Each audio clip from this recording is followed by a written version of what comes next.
Welcome to the Reality Hunt Club. Today, Chuck Campbell and I are going to talk about a bill that was introduced into the state legislature of Georgia that would legalize hunting over bait in the state of Georgia.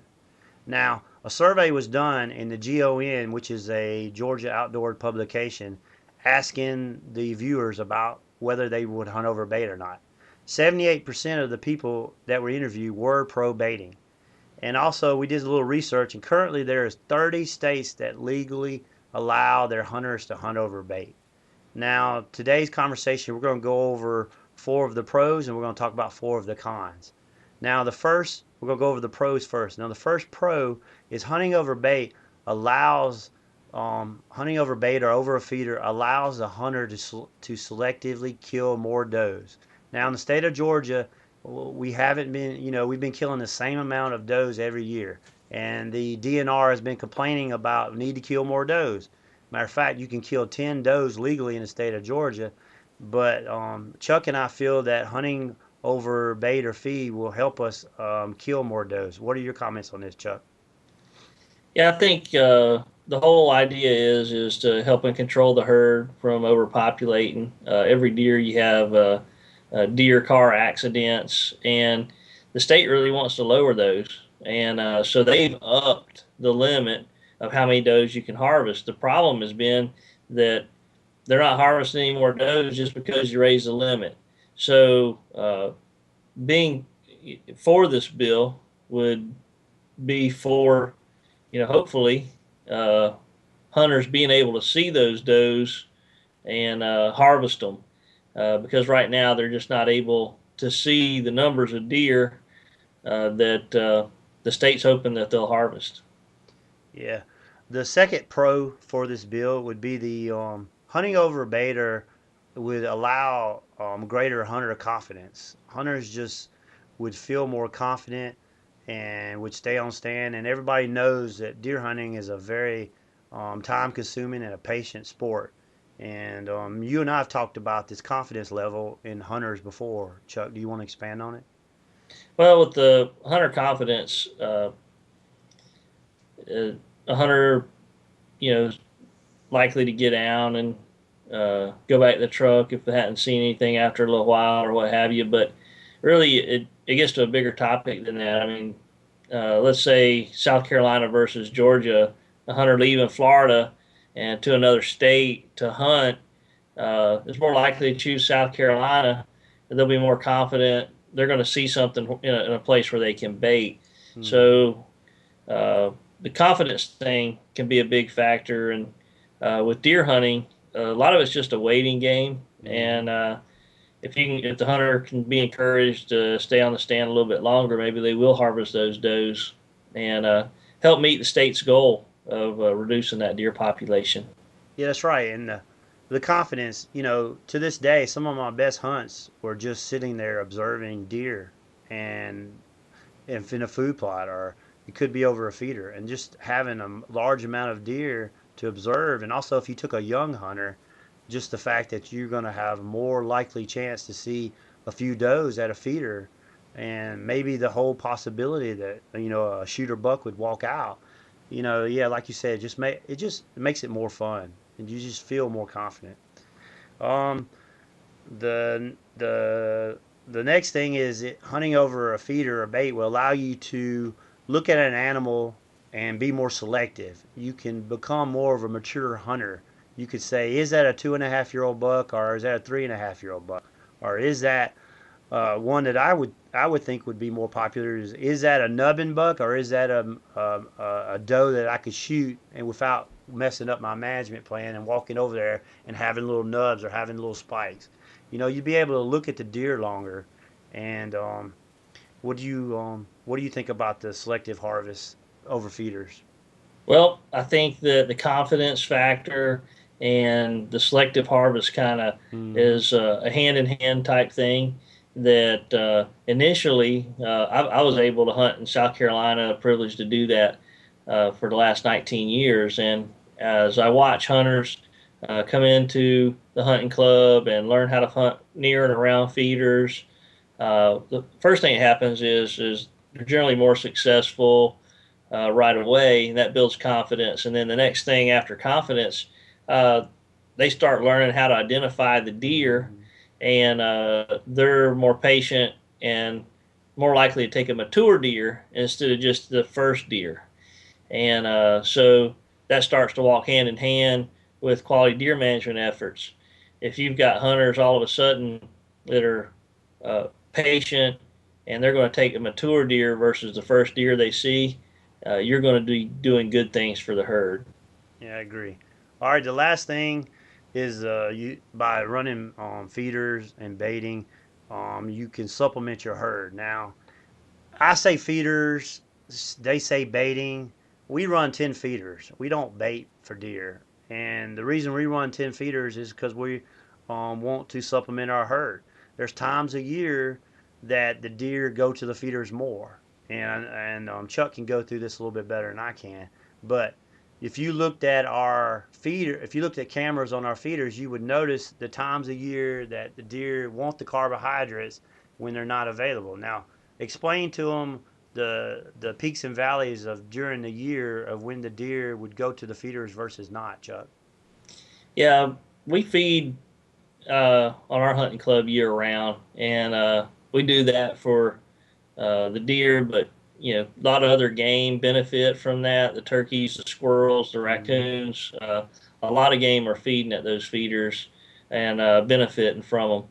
Uh, in the springtime, things start to get green, and then all of a sudden, from spring through summer into fall, there's an overabundance of food. The deer can't eat it all, and but then you get into the fall, and then just shortly after Thanksgiving, the food sources start to dry up, and you get into the valley and what they call the bottleneck of winter. And on our club, we feed right through winter, right even after deer season's out, uh, 12 months a year, to help take the stress of that food shortage period off of those deer.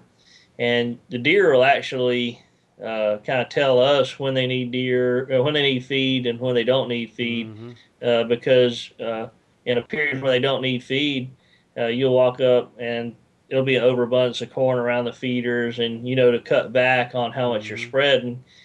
And then when the deer are stressed, you come up and there's none to be found. You have to put a little more out to help them get along.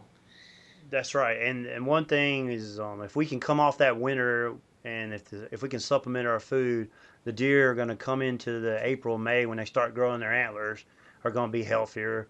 The bucks are, and then the does are going to be healthier. Maybe they're going to drop those twin fawns, maybe even those triplet fawns, because it would be, they don't have to wait till that green browse come along. They can get that body weight up and become healthier. All right, now let's move on to the cons, Chuck.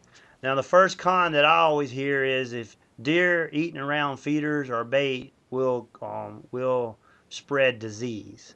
Now, I first of all, being 30 states have this legal, which is including Texas, which is probably one of the biggest feeding baiting states. You just don't hear of the diseases in Texas. Have you heard the outbreaks like you do in Wisconsin or Michigan? Have you heard anything like that, Chuck? Yeah, I don't know of any reports of outbreaks in Texas, and I think uh, more than likely, just like Mad Cow, they figured out that it came through synthetic feeds that were introduced to help build protein in the cows. Uh, who's to say that the feed problem didn't extend over to the deer in terms of it wasn't the feed, active feeding, it was the actual feed that they fed, and it wasn't corn, it was a synthetic Mm-hmm. blend. That's, we don't know. I don't think there's enough information to know that. But it is a fact that biting flies and black gnats Mm-hmm. transfer disease between animals, especially the whitetail, no matter what state they're in, no matter whether they're around a food source or not. So, I I just think it's hard to say that a state like Texas, uh, being successful. Well, some of the biggest wildlife biologists in the state of Texas, James Kroll, um, the Gershon guy, that when they were killing those deer in Wisconsin, they were up there saying, "Look, you don't have enough research to prove. You're just doing the nuclear attack.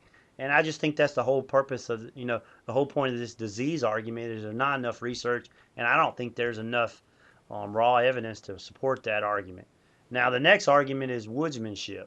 Now, the argument against woodsmanship is they said you're gonna go to Walmart, pull out a bag of corn, deer are gonna come in, you're gonna kill them, you're gonna load a deer up, you're gonna go home. Therefore, you don't know anything about hunting in the woods. Therefore, you have no woodsmanship. Well, you and I know you don't pour out the corn. You got to know where you're gonna pour out the corn. You got to know which wind direction you're gonna hunt. And sometimes when you get them in that one area, it makes it even harder to hunt. What do you think about that, bud? Well, with the woodsmanship, I mean, you can mess yourself up just as fast or faster when you're hunting over a food source. So, you know, I think it's just a moot argument. I don't know how. I mean, there's people they go out there and they have no skill at all, and they bring back the biggest buck, regardless of bait or no bait. And Right. yeah, all the time I hear the stories. This is my first hunt ever, and they come back with the 16 point. So Yeah, that's true. Well, it goes into that being overconfident. You know, I'm not gonna need woodsmanship because I'm gonna pour out a bag of corn. These people that are against baiting, a lot of the ones that are against hunting just don't understand that you pour it out. Deer are smart animals. They're really smart animals. Now the next argument is ethical. It's unethical to hunt over corn and kill. Well, most of those people that are telling you it's unethical, they're over there hunting an acorn tree or hunting a persimmon tree or they're hunting over a food plot. And it goes back into what we were talking about a while ago. What's the difference in hunting over a bag of corn versus a cornfield where the guy mows it down? Well, poor man versus rich man argument there. And do you want to add anything to that before we go on to the last one? nah, you touched on it pretty good. I think that whether you're hunting over a cornfield or you're hunting over corn that's been placed on the ground, you're hunting over an attractant. That's right. It's the And same purpose. it becomes here's a guy who can afford to plant a cornfield, and here's a guy who can't. That's right. All right, the last one and the one recently published in a paper, one of the wildlife clubs that is against baiting, this is they're going to be their stance. They're saying that if this law passes in the state of Georgia, it's going to give the anti-hunting establishment ammunition to say, look at these hunters, they're hunting over bait. It's unethical, it's immoral, basically the whole argument against hunting. And my argument is that they're already against us anyway. So the only thing that it might help them, which I really doubt, is recruiting more people against it. But it's not like we're inhumane to these animals. I mean, look at us. We take care of these animals more than a person who is against hunting. You know how much time we spend and how much we care about these animals just so we can harvest a few. And this whole bad image thing, that's I hope it's a weak argument and it doesn't fly in Georgia Congress. And what are your thoughts on that, bud? Well, just real quick to finish up on this topic is that it's a Pandora's box when a group takes funds from hunters and then turns around and tries to split the hunting crowd in half by going and supporting the anti-hunting crowd.